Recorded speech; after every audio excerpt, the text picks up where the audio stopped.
that was tangible.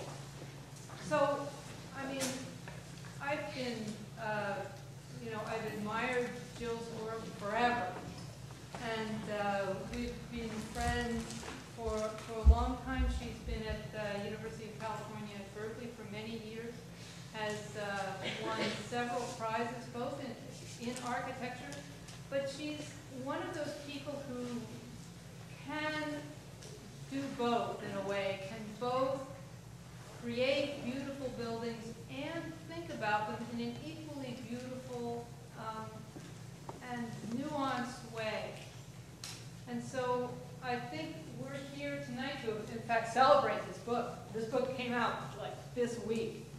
It's amazing that we have her here and that we can share this moment. That a book launch essentially is it's a major event.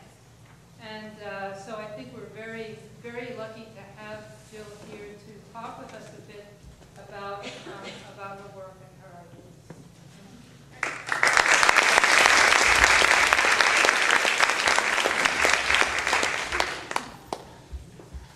Thank you, Ray. I could tell wonderful Ray stories in the same way that she can tell stories about me. And maybe someday I'll have an opportunity to do that. It's really, it's lovely to be here. I have a very old history with Florida. I went to New College on the West Coast in Sarasota, where I studied literature, and very specifically 20th century poetry, which re-entered my work fairly late in the game in my architectural career in the form of first book poems for architects. And people ask me, you know, where does toward a minor architecture come from? What is it? What led you to it? How did you move toward it? And one of the ways that I moved toward it is through literature. The poems book is an anthology of poems, and this new book deals much more with fiction than with poetry. It's full of stories, and some of them I will share with you over the next hour or so in a very, very abbreviated way.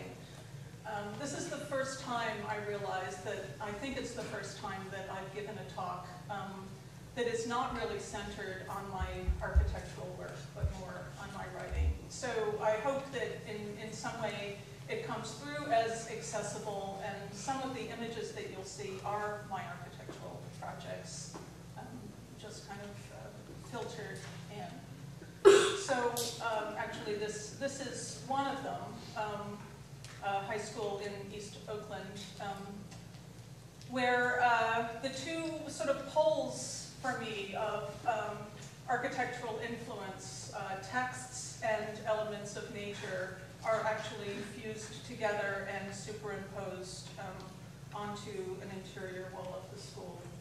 And another sort of big long-term passion of mine, and something that I get involved with every year or so, is looking at large urban conditions and starting to think about how a city can reconstitute itself in unconventional ways, in what I would call maybe minor ways. This is from 20 years ago, a project that I did called Farming Detroit, which came with a poem also called Farming Detroit, which is in the book.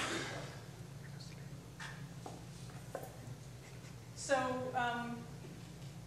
some of the influences that go through this book are intellectual influences. On the left, Gilles Deleuze and Félix Guattari, a philosopher and psychoanalyst,